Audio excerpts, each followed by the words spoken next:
How to delete your wrike account.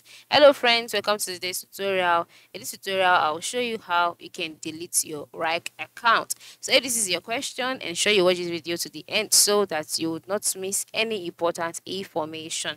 So let's go. The first step is to sign in into your wrike account, just like I have done here. And then once you're signed in, you'll be brought to the page automatically where you see your inbox, you see your sent messages as well as your archived messages, etc. Once you can see this, the next step is to move to the left side of the screen where you can see a menu. In this menu, at the top part of the screen, you will see your profile icon. Once you see it, click on it. Once you click on it, a box will be displayed. In this box, you will see options like settings, workspace appearance, recycle bin, apps and integrations, mobile app, etc. Just click on settings.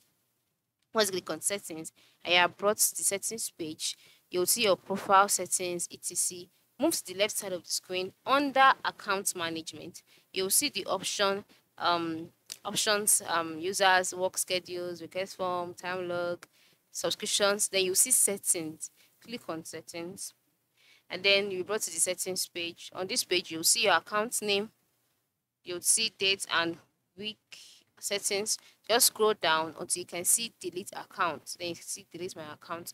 Just click on delete my account and then if you ask if you're sure that you want your account to be deleted, select yes, and then just like that the account would be deleted.